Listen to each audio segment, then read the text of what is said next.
성령 회방이라고 하는 것은 절대적으로 사함을 받지 못한다라는 오늘 성경의 말씀을 우리는 귀담아 들어야 됩니다.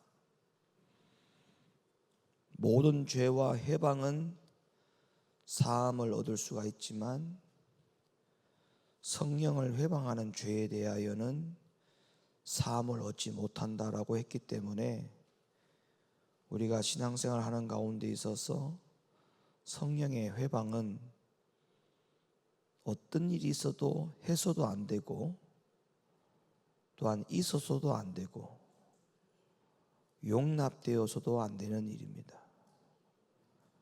우리는 성령 회방에 걸리지 않도록 늘 조심하고 경계해야 됩니다. 왜 성령의 회방에 대한 이 죄가 그렇게도 큰 죄냐 하면 이거는 알고도 범하는 죄이기 때문에 그래요. 알고도 범하는 죄. 여러분, 우리가 사람도요, 모르고 한 죄는 그나마 정상적인 참작이라도 되어서 감형이 되기도 하고 용서가 되기도 합니다. 몰랐다라고 하면. 그런데 알고도 저지른 죄는 우리가 세상에도 보면 괘씸죄라는 게 있어요. 담당 경찰 수사관이나 담당 검사나 판사가 그 사람에게 죄를 물을 때 알고도 고의적으로 악의적으로 저지른 죄에 대해서는 오히려 죄가 더해지는 겁니다. 감형을 받을 수가 없어요. 그런데 하나님께도 마찬가지예요. 우리가 모르는 죄, 몰랐던 죄는 용서가 되지만 특히 이 성령의 회방죄는 알고도 저지르는 죄이기 때문에 이건 더 심각하다는 거죠. 우리가 예를 들면 바울을 보세요. 바울이 바울 되기 전에 그가 행했던 악들이 얼마나 회개망측한 그런 악한 일들을 했습니까? 인들을 전부 다가 잡아다가 죽이고 예수 믿는 자들을 핍박하고 옥에 가두고 누명을 씌우고 집단적으로 살인을 하고 그랬던 바울이에요. 바울이. 그런데 그 바울이 되기 전에, 즉 예수를 알기 전에, 그리스도를 알기 전에 그러했던 거거든요. 그가. 그러니까 바울의 예를 보면 그가 예수가 누구인지 모르고 했던 시절 그 악한 일들과 행동들에 대해서는 주님이 용서하셨다고 했어요. 용서하셨다. 왜? 몰랐기 때문에. 예수가 누구인지 몰랐기 때문에 예수 믿는 자들을 그렇게 핍박하고 죽이고 했어도 예수님은 바울의 죄에 대하여 사심이 있었다고 바울이 고백을 합니다. 자, 성경을 볼까요? 성경 디모데전서. 내가 전에는, 그러니까 예수를 알기 전에는 그 말이에요. 내가 예수를 알기 전에는 예수를 믿는 자들을 회방하고 핍박하고 포행자였으나 도리어 그때에 행했던 모든 일들을 긍휼을 입었다. 내가 긍휼을 입었다. 이유가 내가 믿지 아니할 때에 알지 못하고 행했기 때문에 그렇다. 그러니까 알지 못하고 예수를 알지 못했을 때에는 그런 죄가 용서함을 받았다. 이렇게 말씀을 하고 있어요. 또 하나의 사건이 있죠. 알고도 고의로 성령의 역사를 비난한 경우가 있어요. 이번에는 알고도 고의적으로 성령의 역사를 비판하는 경우가 있어요. 요거는 성령 회방죄에 걸려요, 안 걸려요? 걸려요. 딱 걸려요. 그게 오늘 본문의 말씀이에요. 자, 마태복음 12장 22절 가보세요. 22절. 그때에 귀신 들려 눈 멀고 벙어리 된 자를 데리고 왔거늘 예수께서 고쳐주심에 그 벙어리가 말하며 보게 된지라. 예수께서 지금 방금 귀신 들린 자를 귀신을 쫓아내고 또 그렇게 함으로 말미암아 가지고 귀신 들린 자의 소경됨과 벙어리됨을 고쳐주셨다, 지금 그렇게 말씀하고 있죠. 그래서 이 광경을 지켜보던 사람들은 그저 놀랍고 경이로운 반응을 보면서, 자 23절 보세요. 23절, 이 사람이 다윗의 자손이 아닐까 이렇게 생각했다는 거예요. 그런데 그거를 광경을 지켜보던 자들 중에 또 다른 무리가 있었어요. 누가? 바리새인들이 그 광경을 똑같이 목격했어요. 근데 그 바리새인들은 뭐라고 이야기하느냐? 24절, 바리새인들은 듣고 가로되, 이가 예수 보고 하는 말이죠. 저 예수가 귀신의 왕 바알세불을 힘입지 않고는 귀신을 쫓아내지 못하니라 하였다.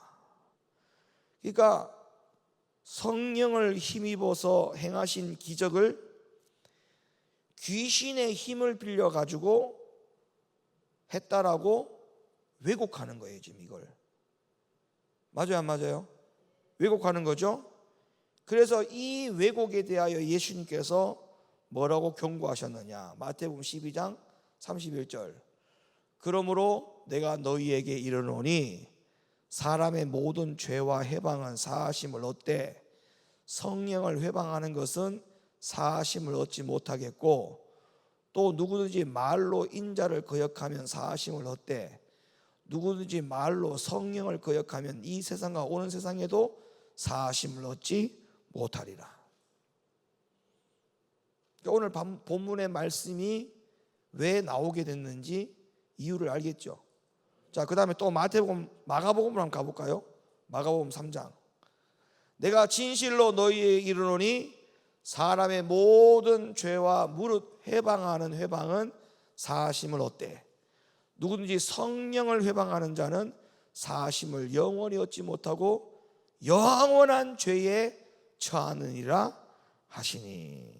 여러분, 바리새인들에게 이 성령의 역사를 왜곡하고 회방한 죄가 왜 절대로 용서함을 받지 못하는 죄였느냐 하면, 그들은, 바리새인들은 하나님의 율법을 연구하는 자들이었어요. 하나님의 율법을 연구하는 자들이었다니까요. 그러니까 하나님을 알았다는 거예요, 몰랐다는 거예요? 알았다는 거예요. 바울과 같지 않았습니다. 바울이 전에 했던 일들은 예수를 몰랐기 때문에 그 몰랐던 시기에 했던 행함에 대하여는 하나님이 용서하셨다고 했지만, 이들은 알고도 이렇게 한 거예요. 알고도 율법을 연구하는 자들이었다니까요. 또 그동안에 예수님이 행하신 기적들을 바리새인들이 계속적으로 눈으로 봐왔어요, 안 봐왔어요? 봐왔어요. 그러니까 분명히 성령의 역사하심을 분명히 알고도 귀신의 역사라고 비난을 한 겁니다. 그러니까 이거는 알고도 행한 것이기 때문에 성령의 회방죄에 걸리는 거예요. 그러니까 여러분들, 자, 그렇다면 저를 보세요. 성령의 회방죄에 걸리는 사람들이 예수를 모르는 사람들이 걸릴까요? 예수를 아는 사람들이 걸릴까요? 그러면 성령의 회방죄가 세상에 있을까요? 교회 안에 있을까요? 성령의 회방죄에 걸릴 가능성이 세상 사람들이 더 많을까요? 교회 안에 예수 믿는 사람들이 더 많을까요? 그러면 교회 안에서도 성령 회방죄에 걸릴 가능성이 더 높은 사람들이 누구냐? 목사님일까요? 성도들일까요? 목사님이에요. 왜? 제가 더 많이 알잖아. 더 많이 알기 때문에 여기에 걸릴 가능성이 더 많아. 그래서 목사들 입 조심하셔야 돼. 이단이라는 말 함부로 해서도 안 되고, 성령이 하는 일을 다르게 비난해서도 절대 안 되는 거예요. 절대 안 되는 거예요. 그리고 성경은 또 하나의 중요한 진리를 말해주고 있어요. 그것이 뭐냐면, 성령의 회방죄는 성령이 하시는 일을 인정하지 않는 것도 죄가 되지만, 여기서 더 중요한 게 있어요. 성령의 기름 부음 받은 종을 존중하지 않는 것도 성령의 회방에 걸려요. 성령의 회방이라는 것은 성령이 하시는 일을 인정하지 않는 것도 성령 회방이지만, 성령의 기름 부음 받은 종에 대하여 존중하지 않는 것도 성령 회방이라 이 말입니다. 기름 부음 받은 종이면 그냥 능력이나 기적을 행하는 종으로 연상을 시키는 경우가 많이 있는데, 기름 받은 종이 꼭 그런 것과 연관이 돼 있다고 생각하면 그거는 여러분이 성경을 모르고 하는 말이에요. 저 종이 기름 부음 받은 종이냐 기름 부음 받지 않은 종이냐라고 하는 것은 그 종에게 예언의 은사, 영분별의 은사, 방언 통변의 은사, 각가지 성령의 놀라운 역사들과 기적들이 막 나타나야만이 기름 부음 받은 종이냐? 그건 성경을 몰라서 그런 말이에요. 아무런 능력이 안 나타나도 기름 부음 받은 종이 될 수 있어요. 왜 그런가? 성경에 그게 나와요. 요한 1서 2장 봐봐요. 너희는 거룩하신 자에게서 기름 부음을 받고 모든 것을 아느니라. 자, 기름 부음 받은 종의 특징이 뭐냐? 기름 부음 받은 사람은 모든 것을 안다 이렇게 얘기했어요. 모든 것을 안다. 그럼 뭘 알까? 뭐를 알까? 하나님의 말씀을 안다는 거예요. 하나님의 말씀, 하나님의 성경에 구절되어 기록되어 있는 그 말씀이 어떤 뜻인지를 정확하게 안다. 그게 기름 부음 받은 종의 특징이라는 거예요. 두 번째, 요한일서 2장 27절로 내려가 볼래요? 너희는 주께 받은 바 기름 부음이 너희 안에 거하나니 아무도 너희를 가르칠 필요가 없고 오직 그의 기름 부음이 모든 것을 너희에게 가르치며 또 참되고 거짓이 없으니 너희를 가르치시는 그대로 주 안에 거하라. 그러면 요한일서 2장 20절 27절에 보면 기름 부음 받은 종이 누구냐? 하나님의 말씀을 정확하게 분별해서 가르칠 줄 아는 종이 기름 부음 받은 종이라는 거예요. 자, 사도행전 18장으로 가볼까요? 능력 없는 것이 기름 부음 받은 종이 아니라고요? 자, 볼까요? 알렉산드리아에서 난 아볼로라 하는 유대인이 에베소에 이르니 이 사람은 학문이 많고 성경에 능한 자라. 그가 일찍 주의 도를 배워 열심으로 예수에 관한 것을 자세히 말하며 가르치나 요한의 침례만 알 따름이라. 그가 회당에서 담대히 말하기를 시작하거늘 브리스길라와 아굴라가 듣고 데려다가 하나님의 도를 더 자세히 풀어 이르더라. 자, 여기 보세요. 아볼로가 나오죠. 아볼로. 자, 이 아볼로에 대한 이야기가 지금 성경에 딱 기록되어 있는데, 이 아볼로에 대한 한계가 나와요. 한계. 아볼로의 한계가 뭐냐 하면 기름 부음 받은 것이 없이 그냥 지식적으로 성경을 알고 성경에만 능통한 자라. 이게 아볼로의 한계점입니다. 한계점. 그러니까 여러분, 성령의 기름 부음이 없이 성경에 능통한 주의 종들도 있을 수 있어요. 아시겠어요? 예? 학문자가 있다니까. 학문자. 기름 부음이 없이, 성령의 기름 부음이 없이 성경에 능통한 자들도 있을 수 있어요. 그러나 반대로 바울을 보세요. 바울은 아볼로 이상으로 학문과 성경에 능통한 자이기도 했지만 그것을 절대로 의지하지 않았어요. 바울은 그걸 절대로 의지하지 않았다고요. 오로지 성령님을 의지하고 성령님으로부터 배워서 그야말로 기름 부음으로 진리를 분별하는 그 일에 집중했습니다. 바울은. 그러니까 성경에 쓰여져 있는 것이 아무리 학문적으로 그렇다 할지라도 성령님께 묻는 거예요. 이게 진짜 맞는 겁니까? 눈을 열어주소서, 귀를 열어주소서, 진리를 보게 하소서. 성령의 도움을 받아 그 말이 진짜 맞는지 안 맞는지를 최종적으로 점검을 받는 거예요. 그래서 바울이 그 사역을 했다는 거예요. 바울이 이렇게 이야기합니다. 고린도서 2장 13절. 우리가 이것을 말하거니와 사람의 지혜에 가르친 말로 아니하고 오직 성령의 가르치신 것으로 하니, 지혜의 말로 하지 아니하고 오직 성령의 가르치신 것으로 하니 신령한 일은 신령한 것으로 분별하느니라.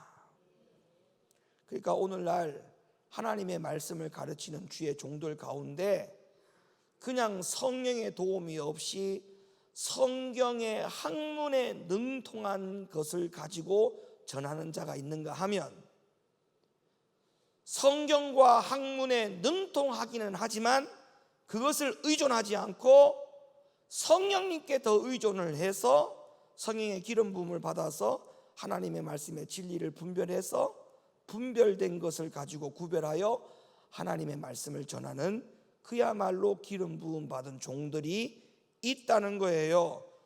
성경에서 이것에 대하여 이렇게 말합니다. 마태복음 11장 25절. 그때에 예수께서 대답하여 가라사대 천지의 주제이신 아버지여, 이것을 지혜롭고 슬기 있는 자들에게는 숨기시고 어린 아이들에게는 나타내심을 감사하나이다.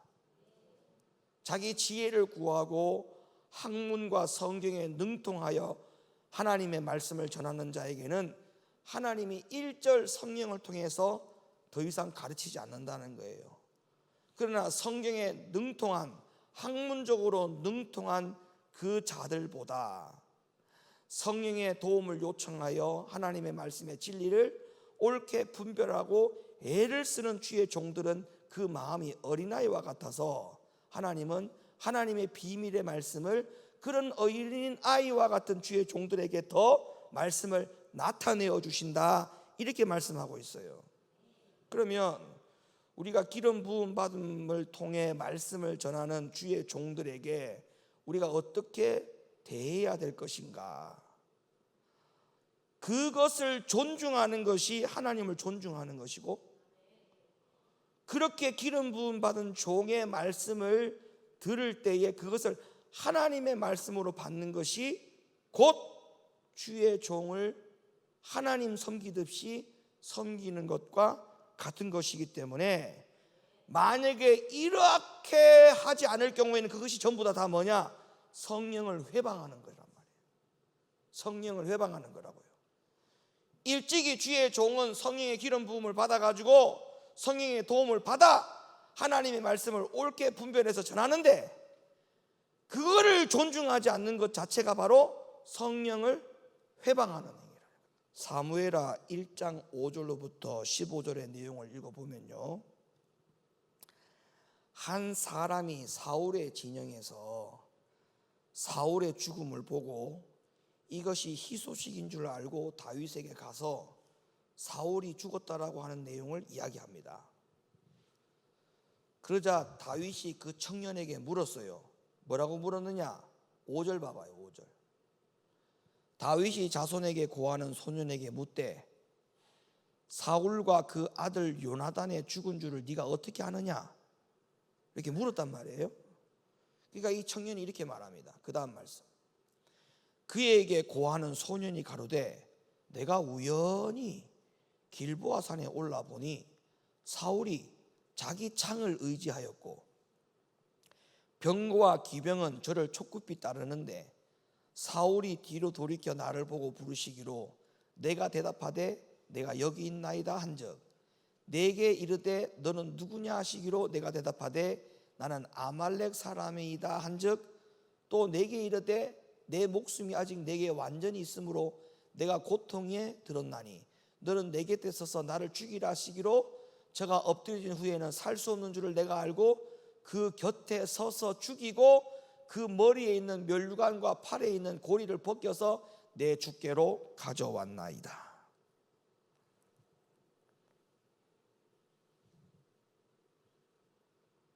다윗이 이 소식을 듣고 기뻐했을까요? 예? 다윗이 얼마나 사울을 원수의 관계로 근데 원수가 죽었다는데 기뻐해야 되는 건 당연한 거 아닙니까? 그죠? 근데 이 소식을 듣자마자 다윗이 노발대발합니다. 노발대발. 왜 노발대발했을까요? 그렇지. 왜 기름 부음 받은 종을 왜 네가 함부로 손을 댔느냐 이 말이잖아. 아무리 사울이 왕 같지 않고 네 눈에 볼 때에 아무리 네가 봐도 탑당치 않고 거기 있을 자격이 없다라고 네가 판단하지만 왜 네가 손을 댔냐 이 말이야. 그래서 11절에 보세요. 다윗이 뭐라고 책망하느냐. 이에 다윗이 자기 옷을 잡아 찢으며 얼마나 화가 났는지 옷을 찢었어요. 함께 있는 모든 사람도 그리하고 사울과 그 아들 요나단과 여호와의 백성과 이스라엘 족속이 칼에 죽임을 인하여 저녁 때까지 슬퍼하며 울며 금식하느니라. 다윗이 그 고한 소년에게 묻되 너는 어디 사람이냐 대답하되 나는 아말렉 사람 곧 외국인의 아들이니이다. 다윗이 저에게 이르되 네가 어찌하여 손을 들어 여호와의 기름 부음 받은 자 죽이기를 두려워하지 아니하였느냐 하고 소년 중 하나를 불러 이르되 가까이 가서 저를 죽이라 하매 그가 아침에 곧 죽으니라. 기름 부음 받은 자를 겁없이 손을 대는 자에 대하여 다윗이 용서를 하지 않았어요. 용서하지 않았어요. 근데 하나님 용서하겠어요? 예? 다윗이 용서를 안 했는데 하나님 용서하겠냐고요? 그러니까 기름 부음 받은 종을 함부로 하면 안 되는 거예요. 함부로. 여러분들이 기름 부음 받은 종에게 밥 사주고 옷 사주고 좋은 차 사주란 말이 아니에요. 제가 하는 말 잘 들어요. 이 귀가 똑같은 귀가 자칫하면 이게 잘못 들릴 수가 있어. 근데 내가 지금 똑바로 이야기하는 거예요. 지금 저보고 그거 해주라는 말을 안 해요. 예? 지금 영적인 이야기 하는 거예요. 영적인 이야기 하는 거예요. 영적인 이야기. 여러분, 기름 부음 받은 종을 함부로 하지 말라는 말을 제가 여러분에게 하는 거는 영적인 이야기 하는 거예요. 지금 영적인 이야기. 육신적인 소리로 들리면 안 돼요, 이 말이. 자, 다윗도 용서 안 했는데 하나님이 용서할 리가 있습니까? 자, 하나님이 단호한 입장을 말씀하신 부분이 역대상 16장 22절, 시편 105편 15절에도 보면 같은 맥락으로 경고하셨습니다만은, 자, 그 한 말씀 볼게요. 이르시기를 나의 기름 부음 자를 만지지 말며 나의 선지자를 상하지 말라 하셨도다. 시작.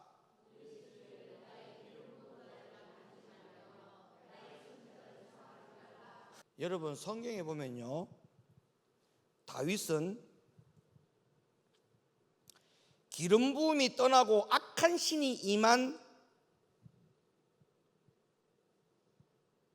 종도 존중했어요. 응? 하나님의 신이 떠났어요. 기름 부음이 떠났어요. 게다가 자기를 죽이려고까지 했어요. 사울을 죽일 수 있는 기회가 몇 번이나 왔었어요. 그런데도 그 옷자락도 만지는 것도 허락하지 않았어요. 왜? 요 말씀 때문에. 요 말씀 때문에. 다시 봐봐요. 역대상 16장.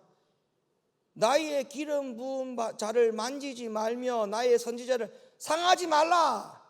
요 말씀 때문에 다윗이 사울을 죽일 수 있는 그 많은 기회가 있었음에도 불구하고 옷자락도 손에다가 손을 안 댔다고요. 다윗이 오히려 마음에 찔림을 받았어요. 내가 저 사울을 죽었다고 하나 내가 그동안에 미워했던 마음까지도 하나님 앞에 회개합니다. 기뻐하지 않고 아이고 저 새끼 잘 죽었다 이렇게 하지 않았다니까. 오히려 아이고 저렇게 죽었나 하면서 안타까워하면서 그 죽인 자를 다윗이 죽였잖아요. 그죠? 그렇게 하고서도 그 사울을 과거에 내가 마음으로 미워했던 것까지도 하나님 앞에 죄를 용서합니다. 구합니다. 사무엘상 24장.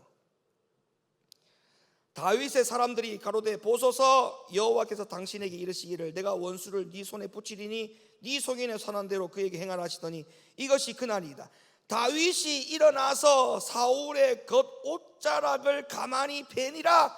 그리한 후에 사울의 옷자락 뱀을 인하여 다윗의 마음이 찔려 자기 사람에게 이르되 내가 손을 들어 여호와의 기름 부음 받은 내 주를 치는 것은 여호와의 금하시는 것이니 그는 여호와의 기름 부음 받은 자가 됨이라고 다윗이 이 말로 자기 사람을 금하여 사울을 해하지 못하게 하니라. 못하게 하니라. 다윗은 평생 동안 기름 부음 받은 종이기 때문에 사울을 함부로 할 생각을 한 번도 해본 적이 없어요. 근데 오늘날 교회 안의 성도들이 기름 부음 받은 종들에 대해서 너무 함부로 해요. 여러분이 그렇다는 게 아니에요. 여러분들이 너무나 함부로 해요. 목사님을 입에다 올려놓고 마음대로 흔들어 놓고 또 다른 사람 입에다가 또 옮겨놔. 그러면 그 옮겨진 사람 입에서 또 막 갖고 놀아. 목사님을 막 갖고 놀았다가 뚝 뱉어가지고 또 주워 담아. 그걸 또 막 흔들어 갖고 놀아. 이런 교인들이 너무 많아. 그런데 그거 아셔야 돼. 이거 성령 회방에 걸린다니까요. 성령 회방에 걸려요. 성령의 회방에. 기름 부음 받은 종이 누군지를 분명히 말씀해 줬잖아요. 하나님의 말씀에 흠결이 없으면, 하나님의 전하는 그 말씀이 정확하게 분별해서 전해지는 말씀이 진리라면 그 종이 기름 부음 받은 종이에요. 그 종을 함부로 하면 안 돼요. 함부로. 저는 우리 교회 성도들에게 늘 이야기하지만 영적 질서를 잘 잡아야 돼요. 영적 질서. 여러분에게 기름 부음 받은 종의 아비가 누구냐? 이걸 여러분들이 명심하셔야 돼. 명심.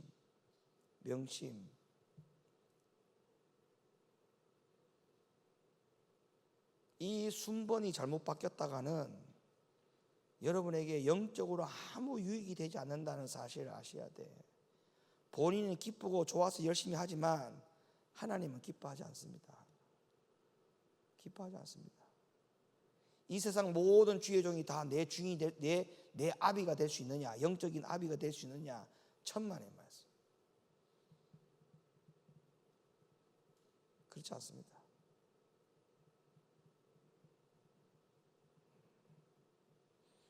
그래서 성령 회방이라고 하는 것은 오늘 두 가지 제가 설명드렸어요. 첫째는 알고도 저지를 수 있어요. 알고도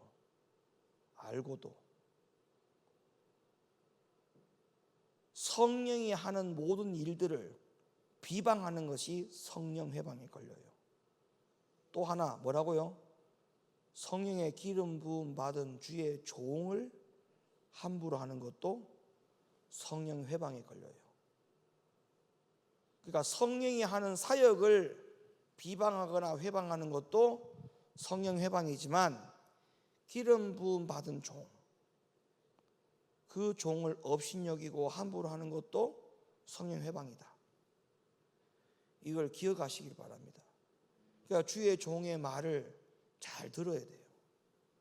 어디에 안 걸리려면, 성령 회방에 안 걸리려면 주의 종이 하는 말을 잘 들어야 돼요. 우리 모두 성령 회방에 절대 걸리면 안 돼요. 믿음 생활 잘 합시다.